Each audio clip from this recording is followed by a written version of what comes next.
Welcome back to MilduraWeekly.com.au. This is Talk of the Town, and again we're talking politics in the lead up to the federal election on May 18. I'm joined today by independent candidate for Mallee Jason Modica. Jason, thanks for coming in. Thanks for inviting me, Vinnie. Happy to be here. Now, we finally have an election date. It's all been called. It's campaigning is well and truly off and running. In your opinion, what are going to be the key issues that are going to decide this election when it comes to the seat of Mallee?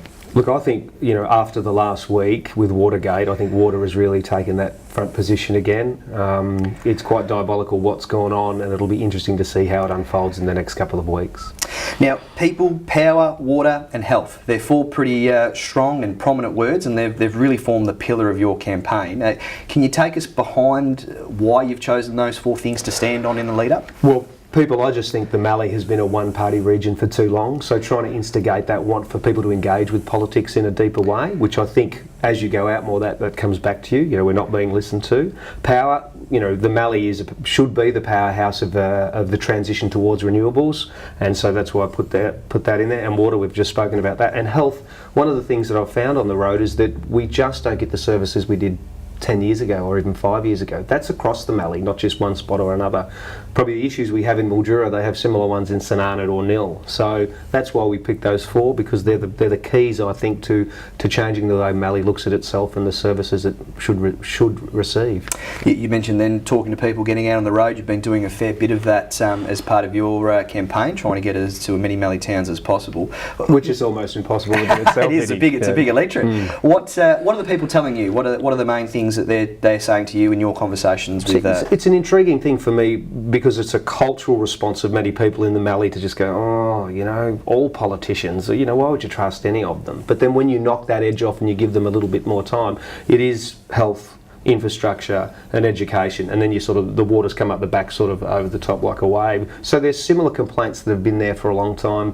Asset renewal, how do you lobby to get a good financial return to your towns? And to me, that reflects back on the communication and the commitment of your federal member, the state member and your municipal member. I don't know whether that's been there. It still would be difficult regardless, because it's such a large electorate, but just that communication and people saying, well, we need this, how come we can't get it? Now, we all know the National Party has had a hold on the seat of Mallee since its formation. Is this the election where that changes? And if so, how do you plan to buck that trend? Well, I plan to buck it because they've been in power since 1949 and the services have reduced. They've overlooked the issues that are happening on the river, and a lot of times when creative people ask things of the National Party, because there's so few of them in Canberra, they push you away. And that may have worked in the past when we were a smaller region, or we weren't as a bigger city as we're coming in Mildura or Swan Hill or Horsham or Maryborough, but they have to listen, and they haven't. They should have listened and they haven't. Now it's time for a new representative, an independent representative, which I would love to be, to listen and take the issues of the Mallee to Canberra and not have Canberra's issues laid back over us via the National Party. Say you are successful, what's the first 100 to 200 days of government look for you? It's always a good question. It'd be out and communicate. Talk to those 13 municipalities, engage deeply with the state member and identify what the biggest issue is. If we don't have water in this region, if we don't have a continuity of water with an understanding of what sustainable farming and agriculture is, we could go backwards very quickly.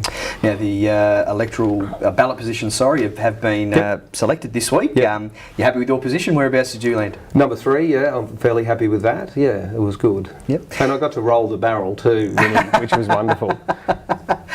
Thank you very much for joining us, Jason. It's been fantastic. Be sure to tune back into MilduraWeekly.com.au for more videos.